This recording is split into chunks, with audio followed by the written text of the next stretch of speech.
ಅನಾರೋಗ್ಯದ ಕಾರಣ ನೀಡಿ ಉಪರಾಷ್ಟ್ರಪತಿ ಹುದ್ದೆಗೆ ರಾಜೀನಾಮೆ ಕೊಟ್ಟಂತಹ ಜಗದೀಪ್ ಧನ್ಕರ್ ಅವರು ಮಾಜಿ ಶಾಸಕ ಕೋಟಾದಡಿ ತಮಗೆ ಸಿಗಬೇಕಾಗಿರುವಂತಹ ಪಿಂಚಣಿ ನೀಡಬೇಕು ಅಂತ ಕೋರಿ ಸದ್ಯ ರಾಜಸ್ಥಾನದಲ್ಲಿ ಹೊಸದಾಗಿ ಒಂದು ಅರ್ಜಿಯನ್ನು ಕೂಡ ಸಲ್ಲಿಕೆ ಮಾಡಿದ್ದಾರೆ.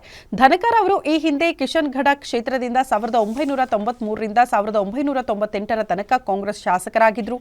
ಆ ಬಳಿಕ 2019ರಲ್ಲಿ ಪಶ್ಚಿಮ ಬಂಗಾಳ ರಾಜ್ಯಪಾಲರಾಗಿ ಅಧಿಕಾರ ವಹಿಸಿಕೊಳ್ಳುವ ತನಕ ಪಿಂಚಣಿ ಪಡೆದುಕೊಳ್ತಾ ಇದ್ರು. ನಂತರ ಅದು ಸ್ಥಗಿತವಾಗಿತ್ತು. ಆದರೆ ಇದೀಗ ಉಪರಾಷ್ಟ್ರಪತಿ ಹುದ್ದೆಗೆ ರಾಜೀನಾಮೆ ನೀಡುವಂತೆ ನೀಡಿದ ಬಳಿಕ ಮತ್ತೆ ಪಿಂಚಣಿ ಪುನರಾರಂಭ ಆಗಬೇಕು ಅಂತ ಕೋರಿ ರಾಜಸ್ಥಾನ ವಿಧಾನಸಭಾ ಸಚಿವಾಲಯಕ್ಕೆ ಒಂದು ಪತ್ರ ಬರೆದಿದ್ದಾರೆ.